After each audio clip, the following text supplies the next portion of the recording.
Is it possible to build a Five Nights at Freddy's fan game using Picsart on an iPhone? Well, today that's what we're going to be trying out, so stick around because this video is going to be a very long one. As always, if you enjoyed this video, make sure to hit the like and subscribe button, and let's get into it. The first thing I did was going on Game Jolt and looking up some games that might inspire me to make my own. One immediately caught my eye, Fazbear Entertainment Storage. It's basically a game that takes place after the closure of FNAF 2, where the toy animatronics, I guess, aren't scrapped, and instead are taken to a storage facility, where you have to survive the nights with them, including Balloon Boy and the puppet. After surviving all of these nights, there's a secret night where Fredbear and Spring Bonnie are unlocked, and you have to battle against them too. I thought this game was pretty cool, and I decided this is going to be the game I'm going to remake.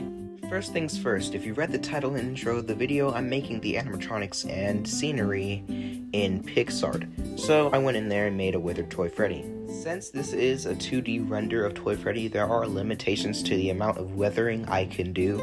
So I'm not gonna give him a whole dangling or missing jaw or anything, because I don't really know how to do that and be able to make it look good.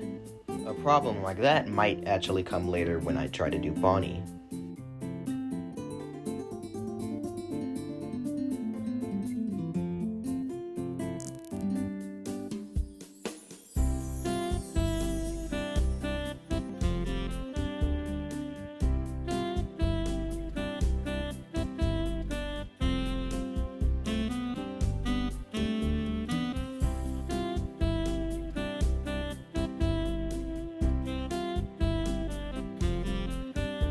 And here's our boy Toy Freddy.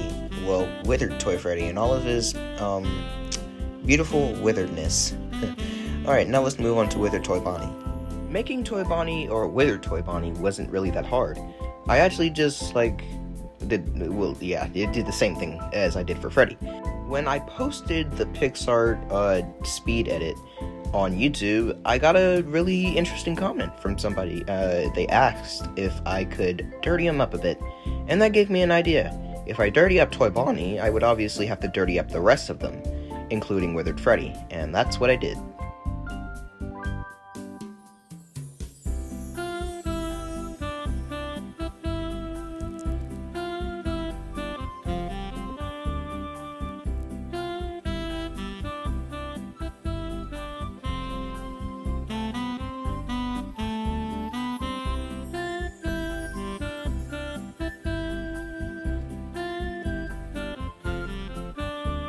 Here's before Toy Bonnie was dirtied up, and here is after.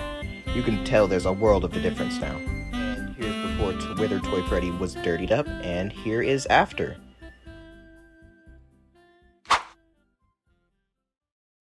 For the rooms, first I started work on the office. There were definitely some challenges here, especially getting the hallway to look good. I ended up just shrinking the walls and making the floor tile look somewhat believable.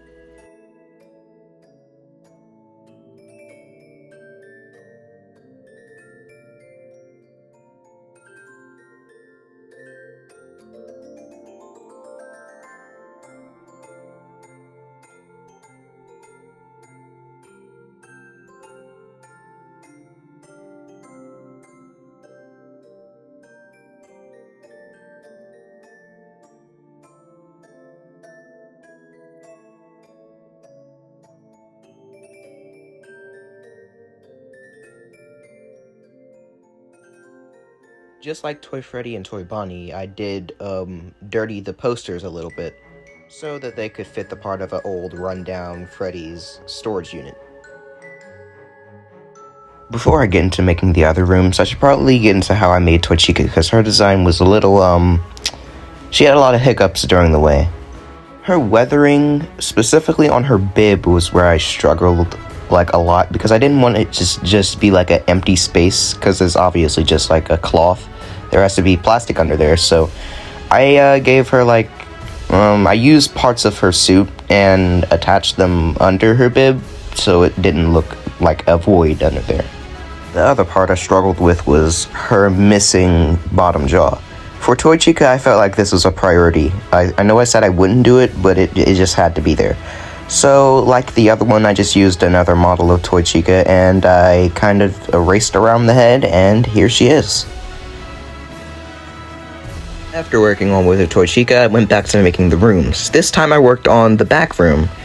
It was also kind of challenging, mostly because of getting, like, the perspective, like, of the room. I eventually just, like, landed on trying to make the walls look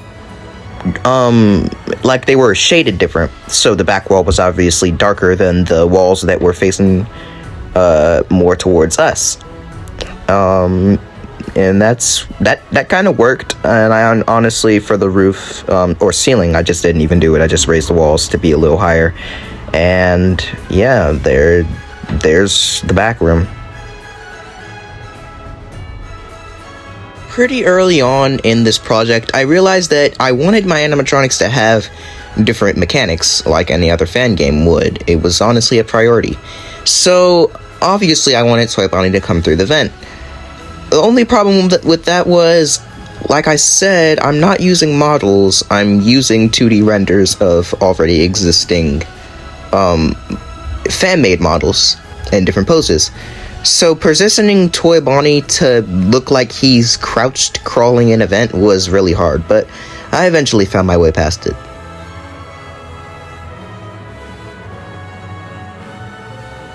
And I put a camera in the hallway so you can see, I don't know why I put a camera in the hallway.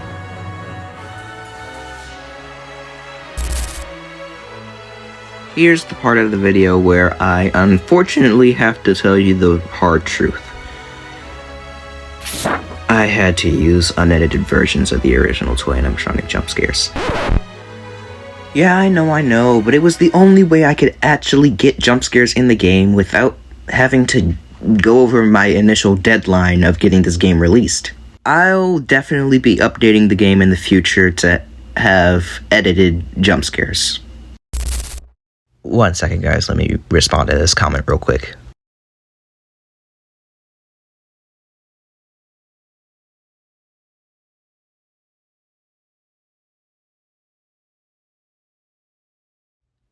Dude, I wish.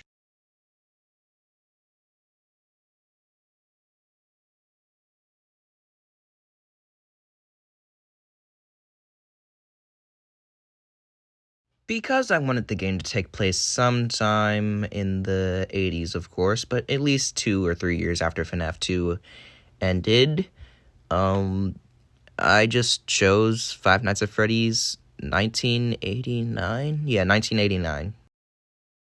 With all of that done, it was finally time for the nightmare that I called coding. Oh god, give me strength. Coding this freaking game was the most mind-numbing thing I've ever done in my life. Like, I don't think I've ever had a moment in my life where I was just so frustrated that I just went to bed. Like, I don't even know why. I was just, like, I was so frustrated, I was just tired immediately. Like, I wasn't tired before, and then I was just tired enough to just go to bed the second that happened. Like, I was like, I'm not doing it. Like, there were, like, 2 days during the coding process that made this demo take a long time to come out. Mostly because I had to redo these cameras 5 goddamn times. 5 times. I'm not joking. Anyway, I hope you guys enjoyed this 9-minute long video, and if any creators are watching, try doing this challenge yourself. It's fun for the most part. Yeah. Bye.